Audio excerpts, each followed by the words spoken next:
আসসালামু আলাইকুম এভরিওয়ান, আপনারা সবাই কেমন আছেন? আশা করি ভালো আছেন। ছোলা ভটোরে বানানোর রেসিপিটা আপনাদের সাথে শেয়ার করব। তো প্লিজ ভিডিওটা স্কিপ না করে শেষ পর্যন্ত দেখতে হবেন। কত সুন্দর হয়েছে, নরম তুলতুলে জালিও হয়েছে। তো নিয়ে নিয়েছি আমি 1 কেজি এখানে ছোলাটা তার আগের দিন রাতে আমি ভিজতে দিয়ে রেখে দিয়েছিলাম। বেশ ভালোভাবে ফুলে গিয়েছে। বেশ ধুয়ে আমি সিদ্ধ করতে দিয়ে দেবো।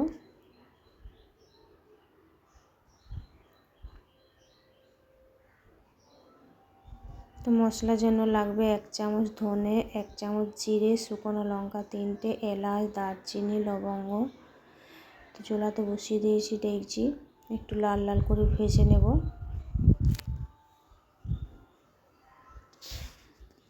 তো ভেজে নিয়েছি, আমি মিক্সচার গ্রাইন্ডারে পিষে নেব। তো চুলাতে বসিয়ে দিয়েছি ডেকচি, একটু দিয়ে দিয়েছি পরিমাণ মতো তেল, দুটো কেটে রাখা পেঁয়াজ লাল লাল করে ভেজে নিয়েছি, দিয়ে দিয়েছি একটা ক্যাপসিকাম, 2 চামচ আদা রসুন বাটা, 1 চামচ হলুদ গুঁড়ো, কাশ্মীরি লঙ্কার গুঁড়ো। বেশ ভালোভাবে কষে নেব। যে মশলাটা গুঁড়ি করে রেখেছিলাম ওইটা দিয়ে দিয়েছি, একটু রেখেছি, 2 থেকে 3টে তেজপাতা, একটু পানি।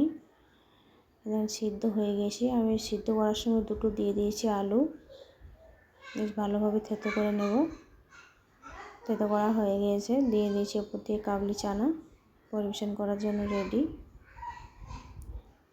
তো এখানে নিয়ে নিয়েছি আমি 1.5 কেজি মতো রোল আটা।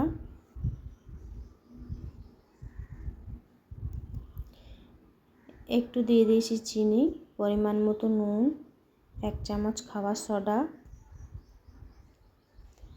2 কাপ সাদা তেল, 1 কাপ টক দই, 1 কাপ সুজি।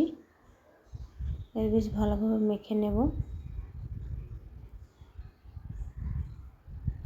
এবারে একটু পানি দিয়ে মেখে নেব আটাটা। মাখা হয়ে গেছে। 1 ঘন্টা মতো আমি রেস্টে রেখে দিয়েছি। 1 ঘন্টা পর আমি বেলে নেব। চুলাতে বসিয়ে দিয়েছি কড়াই, তেল গরম হয়ে গিয়েছে, দিয়ে দিয়েছি তেলে। 1 পিঠ হয়ে গেছে, উল্টে নেব। হয়ে গেছে, দেখেন কত সুন্দর হয়েছে। পরিবেশন করার জন্য রেডি। তো ভিডিওটা ভালো লাগলে অবশ্যই লাইক, কমেন্ট, সাবস্ক্রাইব করে দেবেন। আল্লাহ হাফিজ।